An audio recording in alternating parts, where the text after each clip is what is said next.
দুনিয়ার এই রং বাজারে মৃত মানুষের দাম বেশি না কম? কথা কয় না। বঙ্গবন্ধু মারা যাওয়ার পরে দাম বেড়েছে না কমেছে? এত বড় বেড়েছে। প্রতিটা জেলায় জেলায় উপজেলায় উপজেলায় ভাস্কর্য আছে না নাই? আছে আছে। ওগো আমার ভাইয়েরা, আবার দেখেন সেই ধানমন্ডি এখন সমান করে দিয়েছে, কারণ নেত্রী এই দেশে নাই। নেত্রী যদি থাকতো তাইলে ধানমন্ডি যাওয়ার ক্ষমতা হইতো নাকি? হইতো। এই জন্যই মরা মানুষের দাম বেশি না কম? বেশি। আওয়ামী লীগেরা বুঝতে পারছে যে হাসিনা না থাকার জ্বালা কত। ঠিক না বেঠিক?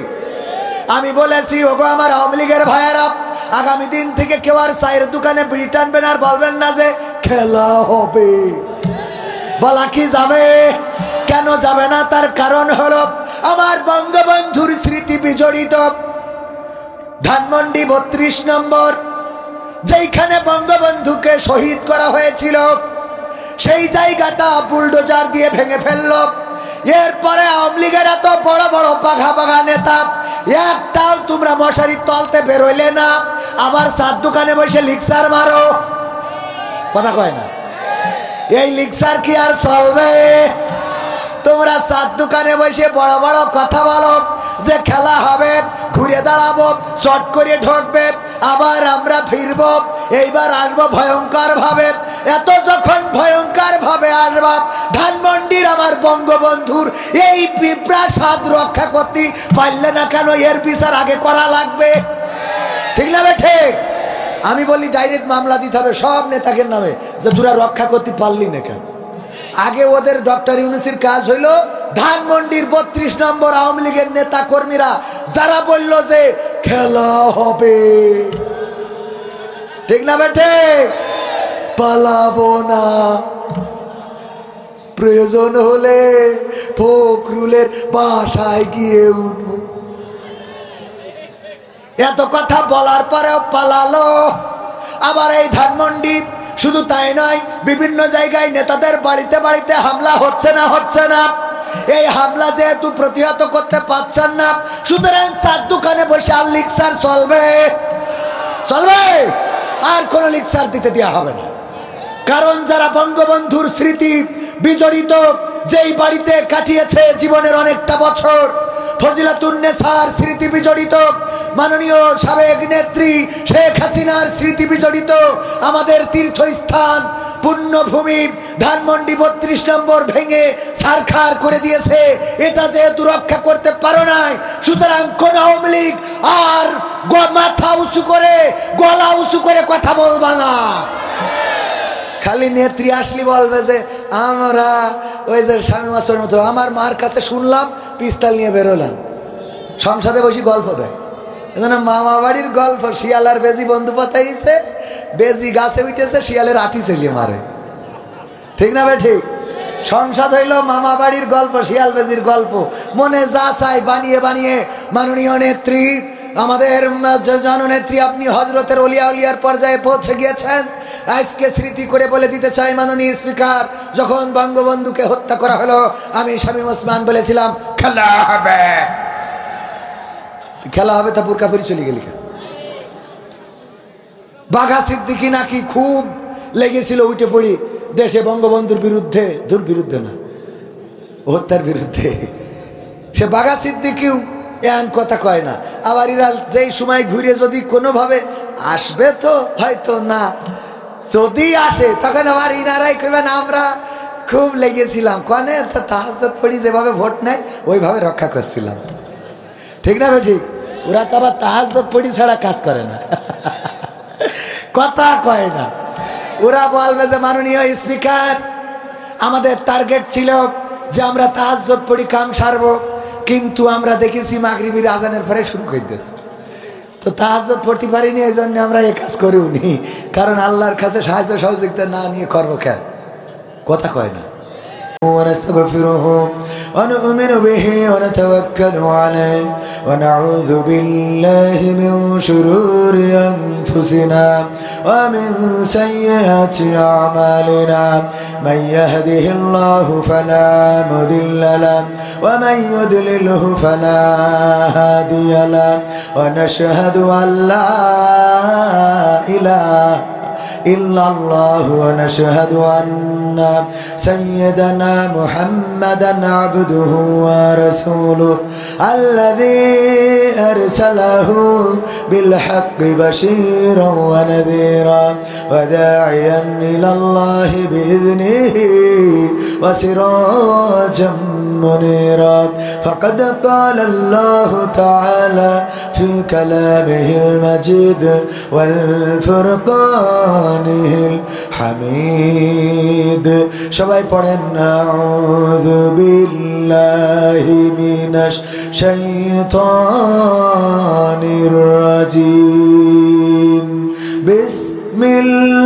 বিসমিল্লাহির রাহমানির রহিম ইয়া আইয়ুহাল্লাযীনা আমানু ইত্তাকুল্লাহ হাক্কা তুকাতিহি ولا تموتن إلا وأنتم مسلمون وقال الله تعالى في شان حبيبه إن الله وملائكته يصلون على النبي يا أيها الذين آمنوا صلوا عليه وسلموا تسليما اللهم صل على سيدنا مولانا محمد وعلى آل سيدنا নবীর নামে দুরূদ শরীফ পড়িবি যে জন তার জন্য যে হারাম হবে জাহান্নামের আগুন আল্লাহুম্মা সাল্লি আলা সাইয়্যিদিনা মাওলানা মুহাম্মদ ওয়া আলা আলি সাইয়্যিদিনা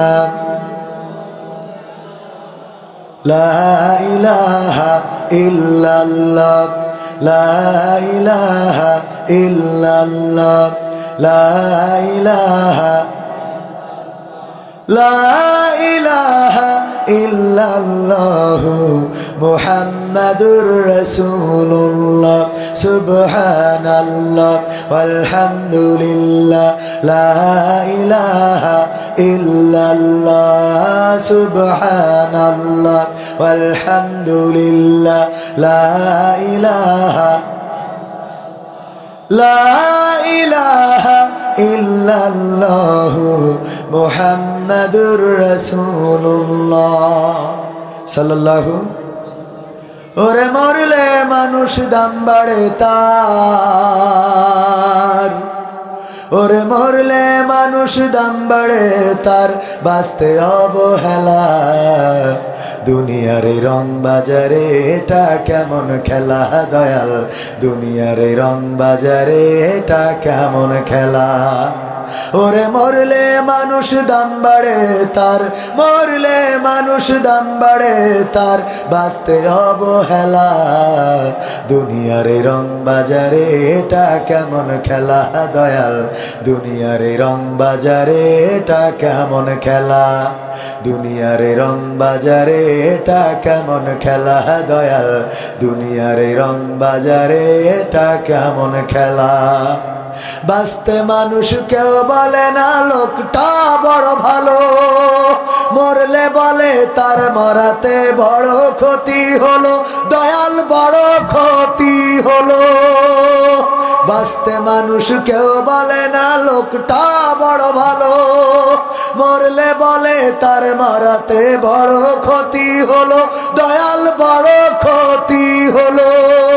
ওরে দেখতে আসে স্বজন সুজন, ওরে দেখতে আসে স্বজন সুজন, ডোবে যখন বেলা।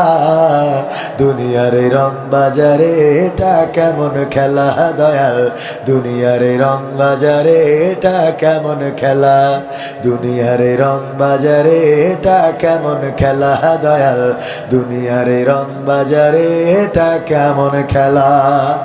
ছেঁড়া কাপড় তাও জোটে না পরি কষ্ট করে, ঈদের নামাজ হয় না পড়া নতুন জামা পরে, দয়াল নতুন জামা পরে। ছেঁড়া কাপড় তাও জোটে না পরি কষ্ট করে, ঈদের নামাজ হয় না পড়া নতুন জামা পরে, দয়াল নতুন জামা পরে। ওরে নতুন কাপড় জুটবে জানি, ওরে নতুন কাপড় জুটবে জানি, ফুরাইলে বেলা। দুনিয়ার রং বাজারে এটা কেমন খেলা দয়াল, দুনিয়ার রং বাজারে এটা কেমন খেলা, দুনিয়ার রং বাজারে এটা কেমন খেলা দয়াল, দুনিয়ার রং বাজারে এটা কেমন খেলা। ভাঙা ঘরে দিন কেটে যাই বছর ঘুরে যুগ, এই জীবনে পাইলাম না তো একটু ভাবের সুখ, দয়াল একটু ভাবের সুখ। ভাঙা ঘরে দিন কেটে যাই বছর ঘুরে যুগ, এই জীবনে পাইলাম না তো একটু ভাবের সুখ, দয়াল একটু ভাবের সুখ। ওরে মরলে আসে ঘর বানাতে, ওরে মরলে আসে ঘর বানাতে, করে না অবহেলা। দুনিয়ার রং বাজারে এটা কেমন খেলা দয়াল, দুনিয়ার রং বাজারে এটা কেমন খেলা, দুনিয়ার রং বাজারে এটা কেমন খেলা দয়াল, দুনিয়ার রং বাজারে এটা কেমন খেলা।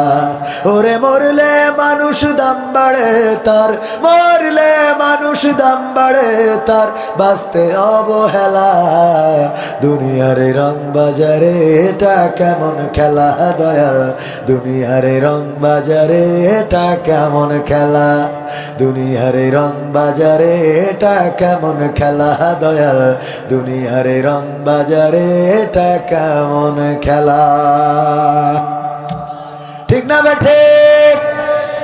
দুনিয়ার এই রং বাজারে মৃত মানুষের দাম বেশি না কম? কথা কয় না। বঙ্গবন্ধু মারা যাওয়ার পরে দাম বেড়েছে না কমেছে? এত বাড়া বেড়েছে, প্রতিটা জেলায় জেলায় উপজেলায় উপজেলায় ভাস্কর্য আছে না নাই? আছে আছে ওগো আমার ভাইয়েরা। আবার দেখেন সেই ধানমন্ডি এখন সমান করে দিয়েছে, কারণ নেত্রী এই দেশে নাই। নেত্রী যদি থাকতো তাইলে ধানমন্ডি যাওয়ার ক্ষমতা হইতো নাকি? হইতো। এই জন্যই মরা মানুষের দাম বেশি না কম? বেশি। আওয়ামী লীগেরা বুঝতে পারছে যে হাসিনা না থাকার জ্বালা কত। ঠিক না বেঠি? আমি বলেছি ওগো আমার আওয়ামী লীগের ভাইয়েরা, আগামী দিন থেকে কেউ আর চায়ের দোকানে বিড়ি টানবেন আর বলবেন না যে খেলা হবে। বলা কি যাবে? কেন যাবে না? তার কারণ হলো আমার বঙ্গবন্ধুর স্মৃতি বিজড়িত ধানমন্ডি 32 নম্বর, যেইখানে বঙ্গবন্ধুকে শহীদ করা হয়েছিল, সেই জায়গাটা বুলডোজার দিয়ে ভেঙে ফেলল। এরপরে আওয়ামী লীগের এত বড় বড় পাঘা পাঘা নেতা, একটাও তোমরা মশারির তলতে বেরোইলে না, আবার চার দোকানে বসে লিকচার মারো। কথা কয় না? এই লিকচার কি আর চলবে? তোমরা চার দোকানে বসে বড় বড় কথা বলো যে খেলা হবে, ঘুরে দাঁড়াবো, চট করে ঢুকবে, আবার আমরা ফিরবো, এইবার আসবো ভয়ঙ্কর ভাবে। এত যখন ভয়ঙ্কর ভাবে আসবা, ধানমন্ডির আমার বঙ্গবন্ধুর এই প্রাসাদ রক্ষা করতে পারলে না কেন? এর বিচার আগে করা লাগবে। ঠিক না ঠিক? আমি বলি ডাইরেক্ট মামলা দিতে হবে সব নেতাদের নামে যে তোরা রক্ষা করতে পারলি না কেন। আগে ওদের ডক্টর ইউনূসের কাজ হইলো ধানমন্ডির ৩২ নম্বর আওয়ামী লীগের নেতা কর্মীরা যারা বলল যে খেলা হবে, ঠিক না বেটে, পালাবো না, প্রয়োজন হলে ফখরুলের বাসায় গিয়ে উঠবো, এত কথা বলার পরেও পালালো। আবার এই ধানমন্ডি শুধু তাই নয়, বিভিন্ন জায়গায় নেতাদের বাড়িতে বাড়িতে হামলা হচ্ছে না হচ্ছে না। এই হামলা যেহেতু প্রতিহত করতে পারছেন না, সুতরাং চার দোকানে বসে আর লিকচার চলবে, চলবে, আর কোন লিকচার দিতে দেওয়া হবে না। কারণ যারা বঙ্গবন্ধুর স্মৃতি বিজড়িত যেই বাড়িতে কাটিয়েছে জীবনের অনেকটা বছর, ফজিলাতুন্নেসার স্মৃতি বিজড়িত, মাননীয় সাবেক নেত্রী শেখ হাসিনার স্মৃতি বিজড়িত আমাদের তীর্থস্থান পুণ্যভূমি ধানমন্ডি ৩২ নম্বর ভেঙে ছারখার করে দিয়েছে। এটা যেহেতু রক্ষা করতে পারো নাই, সুতরাং কোন আওয়ামী লীগ আর মাথা উঁচু করে গলা উঁচু করে কথা বলবা না। খালি নেত্রী আসলি বলবে যে আমরা ওই যে স্বামী মাসের মতো, আমার মার কাছে শুনলাম পিস্তল নিয়ে বেরোলাম, সংসদে বসে গল্প দেয়। এজন্য মামা বাড়ির গল্প, শিয়াল আর বেজি বন্ধু পাতাইছে, বেজি গাছে উঠেছে, শিয়ালের আটি চালিয়ে মারে, ঠিক না ভাই? ঠিক।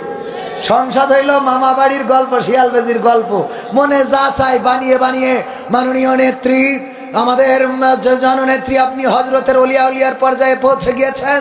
আজকে স্মৃতি করে বলে দিতে চাই, মাননীয় স্পিকার, যখন বঙ্গবন্ধুকে হত্যা করা হলো আমি শামীম ওসমান বলেছিলাম খেলা হবে, খেলা হবে, তা বুরকাপুরি চলে গেলি। বাঘা সিদ্দিকী নাকি খুব লেগেছিল উঠে পড়ি দেশে বঙ্গবন্ধুর বিরুদ্ধে, বিরুদ্ধে না, হত্যার বিরুদ্ধে। সে বাঘা সিদ্দিকীও এমন কথা কয় না। আবার এরা যেই সময় ঘুরে যদি কোনোভাবে আসবে, তো হয়তো না, যদি আসে তখন আবার ইনারাই কইবেন আমরা খুব লেগেছিলাম, কনে তাহাজ্জুদ পড়ি যেভাবে ভোট নেয় ওইভাবে রক্ষা করছিলাম, ঠিক না ভাই? ঠিক। ওরা তো আবার তাহাজ্জুদ পড়ি ছাড়া কাজ করে না, কথা কয় না। ওরা বলবে যে মাননীয় স্পিকার, আমাদের টার্গেট ছিল যে আমরা তাহাজ্জুদ পড়ি কাম সারবো, কিন্তু আমরা দেখেছি মাগরিবের আজানের পরে শুরু করে দিয়েছে, তো তাহাজ্জুদ পড়তে পারিনি, এই জন্য আমরা এই কাজ করেও নি। কারণ আল্লাহর কাছে সাহায্য সহযোগিতা না নিয়ে করবো কেন? কথা কয় না। আপন আপন বলি শিকারে কেউ তো আপন হয় না, আপন আপন বলি শিকারে কেউ তো আপন হয় না, স্বার্থ ছাড়া এই ভুবনে আপন তো কেউ রহে না, স্বার্থ ছাড়া এই ভুবনে আপন তো কেউ রহে না। আপন আপন বলো কারে কেউ তো আপন হয় না, আপন আপন বলো কারে কেউ তো আপন হয় না, স্বার্থ ছাড়া এই ভুবনে আপন তো কেউ রহে না, স্বার্থ ছাড়া এই ভুবনে আপন তো কেউ রহে না। চোখ বুঝিয়া ভাবর মন কে তোর আপন জন, ভালোবাসা পাওয়ার জন্যে আছে কি কারণ? চোখ বুঝিয়া ভাব মানুষ কে তোমার আপন জন, ভালোবাসা পাওয়ার জন্যে আছে কি কারণ? চোখের আড়াল হলে দেখিস, চোখের আড়াল হয়ে দেখিস তোর কথা কেউ কই না, স্বার্থ ছাড়া এই ভুবনে আপন তো কেউ রহে না, স্বার্থ ছাড়া এই ভুবনে আপন তো কেউ রহে না।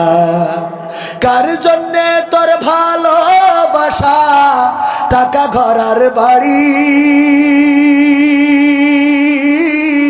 মরার পরে কবরেতে রাখবে তাড়াতাড়ি, ঠিক না বেঠে?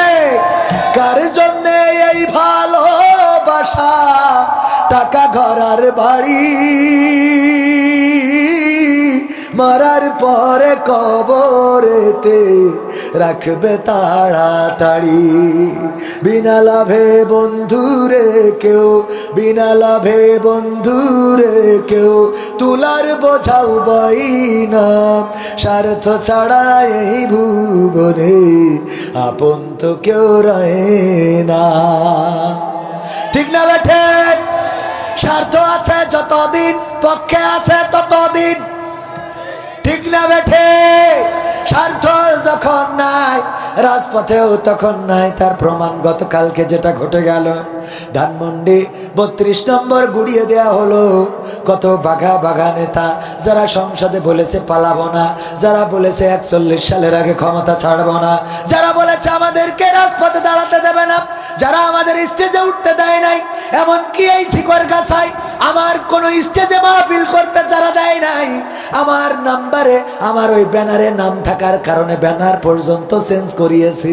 নাম বলবো না, আগের নেতা কর্মী, দরকার নাই, ক্ষমা করে দিছি। ওগো আমার নেতা কর্মীরা, আজকে তোমাদের সেই বাহাদুরি কোথায় গিয়ে ঠেকেছি? ঠিক না বেঠে? সুতরাং ক্ষমতার এই লড়াই চলে না। আর জননেত্রী শেখ হাসিনাকে বারবার বলেছি, আপনি কোরআনের আইন কায়েম করে দেন, তাওহীদি জনতা আপনার পক্ষে থাকবে। কারণ আমাদের কোন দল এটা দেখার বিষয় নয়, যেই দল আল্লাহর জমিনে আল্লাহর দিন কায়েম করে দেবে আমরা তাদের পক্ষে আছি না নাই। যদি আওয়ামী লীগ কোরআন কায়েম করতে চায় তাদের পক্ষে আছি না নাই। কিন্তু জামাতে ইসলাম যদি কোরআনের বিপক্ষে যায় তাদের পক্ষে কি থাকা যাবে? না, থাকা যাবে না। আমরা তো সেটাই চেয়েছিলাম, বাংলাদেশ আওয়ামী লীগ, বিএনপি, জামাত, জাসদ, বাসদ, হেফাজত যারাই হন না কেন, বাংলাদেশে রাজনীতি করতে হলে ইসলামী মূল্যবোধের ভিত্তিতে করতে হবে। বলেন ঠিক কিনা? ইসলামী মূল্যবোধের ভিত্তিতে যদি রাজনীতি করে, ক্ষমতা গঠন করে, সংসদে যদি যায়, আর আল্লাহর জমিনে আল্লাহর দিন যদি কায়েম করে দেয়, তাইলে যারা বলেছে পালাবো না ওরা তো পালিয়েছে। এই তাওহীদি জনতা কোরআন কায়েম করে দেওয়ার কারণে হাসতে হাসতে ফাঁসির কাস্টে ঝুলবে, কিন্তু তাদের নেতার ক্ষতি হতে দেবে না। ঠিক না বেঠে? নির্যাতন সয়ে প্রমাণ করে দিয়েছে, যারা আল্লাহর কাছে নিজেদেরকে সমর্পণ করে তারা বাতিলের কাছে মাথা নত করে না, তারা দেশ ছেড়ে চলে যায় না, বরং যারাই বলেছে দেশ ছেড়ে পালাবো না তারাই পালিয়ে গিয়েছে। বলেন ঠিক কিনা? এমপিরা সব কোথায় গেল? মন্ত্রীরা সব কোথায় গেল? কোথায় কাদের কাকা? তাদের সারা দেশটা এখন লাগে ফাঁকা ফাঁকা। পালাবো না, পালাবে না, পালাবে না, যাই না তবু দেখা। পালাবে না, পালাবে না, যাই না তবু দেখা। তাদের সারা দেশটা এখন লাগে ফাঁকা ফাঁকা, তাদের সারা দেশটা এখন লাগে ফাঁকা ফাঁকা। আইন মন্ত্রী আটকে গেল আইনেরই ফাঁকে, দাড়ি সারা দরবেশের ভণ্ড ভণ্ড লাগি। ঠিক না বেঠে? আইন মন্ত্রী আটকে গেল আইনেরই ফাঁকে, দাড়ি ছাড়া দরবেশের ভণ্ড ভণ্ড লাগে। শুনছি কত নেতা নেত্রী খাইতেছে ভাই ডান্ডা, বিচারপতি কালামানিকের ফাটিয়েছে আন্ডা। পলকের ঝলক গেল, পলকের ঝলক গেল থামিয়ে নেটের চাকা। তাদের সারা দেশটা এখন লাগে ফাঁকা ফাঁকা, ওদের সারা দেশটা এখন লাগে ফাঁকা ফাঁকা। কই গেল সেই সংসদেতে মমতাজের গান? কোথায় গেল হযরত বালা শামীম ওসমান? কই গেল সেই সংসদেতে মমতাজের গান? কোথায় গেল হযরত বালা শামীম ওসমান? ইনু মেনন্দি পুমনি আছে কারাগারে, বাপ করিলেও পাপ কখনো ছাড়ে কি আর তারি। কোথায় গেল স্পিকারের, কোথায় গেল স্পিকারের দৃষ্টি আঁকা বাঁকা? তাদের সারা দেশটা এখন লাগে ফাঁকা ফাঁকা, ওদের সারা দেশটা এখন লাগে ফাঁকা ফাঁকা। কোথায় গেল আরাফাত আর ব্যারিস্টার সুমন? কথা বলার সময় তারা করে নিয়োজন। কোথায় গেল আরাফাত আর ব্যারিস্টার সুমন? কথা বলার সময় তারা করে নিয়োজন। মুরগি কবির খাইছে ধরা, জাফর কোথায় আছে? গোপনে কি সেও গেল মোদি দাদুর কাছে? কোথায় গেল এ সালামের, কোথায় গেল সালামের কাড়ি কাড়ি টাকা, তাদের সারা দেশটা এখন লাগে ফাঁকা। লাগে না, লাগে না, কেন লাগে? কারণ আগে টেলিভিশন খুললে আমরা জানতে পারতাম কেমন করে কুমড়া দিয়ে বেগুনি বানানো যায়, কেমন করে কাঁচামরিচ শুকিয়ে রাখতে হয়, আবার বৃষ্টির সময় ভিজাইলে জেতা হয়ে যায়, কাঁঠাল দিয়ে বার্গার বানানো যায়। আমার দাদার দেশের সাংবাদিক বলে, দাদারে পেঁয়াজের দাম নাই না রে। কারণ কি? কারণ আগে বাংলাদেশে রপ্তানি করতাম দাদা, এখন তো বাংলাদেশে নিচ্ছে না, অনেক কষ্টে আছি, দেশে তো দাম পায় না। দেখেছেন না? আমি বললাম, ওগো দাদা আমাদের পেঁয়াজ লাগবে না, লাগবে না, কারণ আমাদের নেত্রী আমাদের পেঁয়াজ ছাড়া রান্না শিখাইয়ে তারপর ওই পারে গেছে। ঠিক না বেঠে? পেঁয়াজ ছাড়া রান্না আমরা জানি, সুতরাং দাদা পেঁয়াজ দিবা না, আমরাও খাবো না। এরপরে তোমরা যদি গরু না দাও তাও কোনো আপত্তি নেই, কারণ আমরা কাঁঠাল দিয়ে গোশতের অভাব পূরণ করি। ঠিক না বেঠে? এরপরে এখনো শেষ হয় নাই, সামনে আসছে রমাদানের মাস।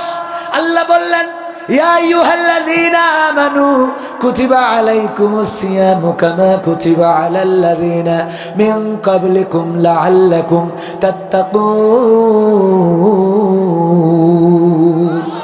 আমার আল্লাহ বলছেন, ও ঈমানদারেরা, আমি তোমাদের উপরে রমাদানের রোজাকে ফরজ করে দিলাম, যেমন পূর্ববর্তী সকল নবীগণের উপরে ফরজ ছিল, যাতে করে তোমরা তাকওয়ার অধিকারী হতে পারো।